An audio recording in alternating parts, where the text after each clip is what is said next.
అవునా కదా?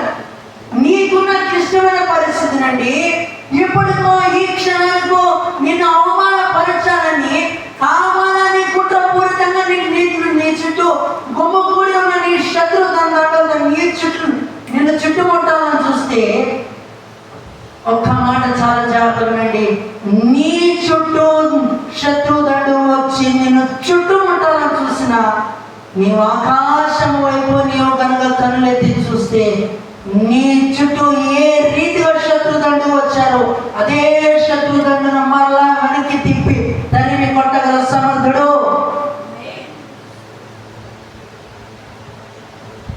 ఈ రోజున భయం నేను పట్టి పీడిస్తున్నా, అప్పులు అనే శత్రువుదండు వచ్చి నిన్ను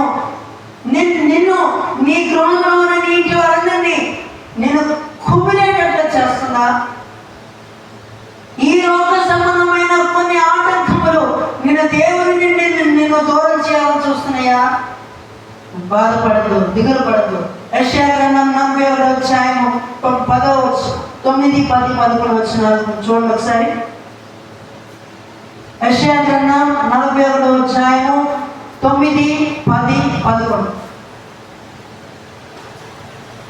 భూదిగంతముల నుండి పట్టుకొని దాని కొనల నుండి పిలుచుకొనిన వాడనా, నీవు నా దాసుడు అని నేను నిన్ను ఉపేక్షింపక ఏర్పరచుకొంటిననియు నేను నీతో చెప్పి ఉన్నాను, నీకు తోడై ఉన్నాను, భయపడకుము, నేను నీ దేవుడనై ఉన్నాను. దేవుని స్తోత్రం, హల్లెలూయా. ఏంటంటే ఈరోజు ప్రభువారు మనకి ఇస్తున్న ఒక చక్కటి వాగ్దానం ఏంటంటే, భయపడకుము, నేను నీ దేవుడనై ఉన్నాను. భయపడద్దు, నీకున్న నీ క్లిష్టమైన పరిస్థితి చూసి నువ్వు భయపడద్దు. అలా సముద్రము వంటి అప్పుల దండు వచ్చి నీ ఇంటి మీద పడినా నువ్వు భయపడద్దు. కారణం ఏంటంటే నీవు నమ్మిన దేవుడు ఈ లోకంలో ఉన్న వానికంటే గొప్పవాడు, సర్వశక్తిమంతుడు. అవసరమైతే నీ జీవితాన్ని దేవుడు క్లిష్టమైన పరిస్థితి నుండి అద్భుత రీతిగా దేవుడు నీ జీవితాన్ని తారుమారు చేయగల సమర్థుడు. ఆమేన్. హల్లెలూయా. నీ క్లిష్టమైన పరిస్థితి నుండి నీవు బయటపడాలి అంటే నీవు దేవుని సన్నిధిలో నీవు కేక వేయాలి.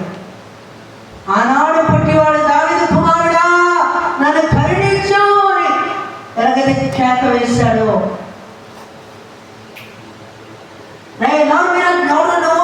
అని చెప్పి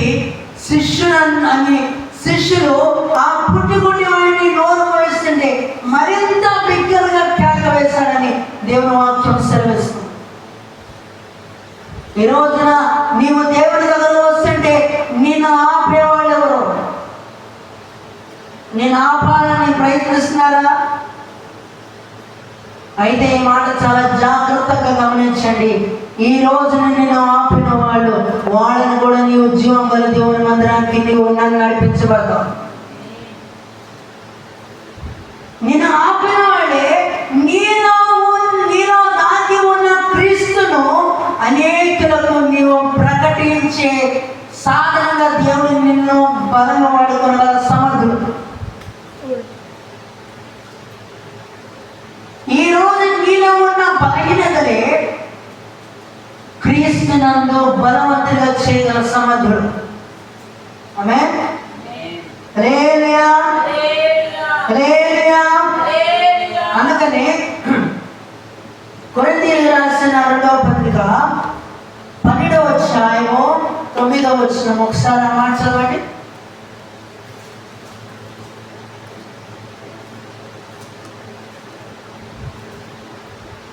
అందుకు నా కృప నీకు చాలును, బలహీనత యందు శక్తి సంపూర్ణమగునదని ఆయన నీతో చెప్పుచున్నా కనుక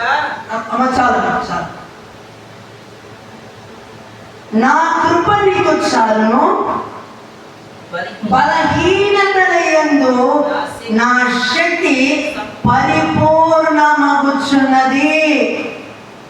ఈ మాటలు నమ్ముతున్న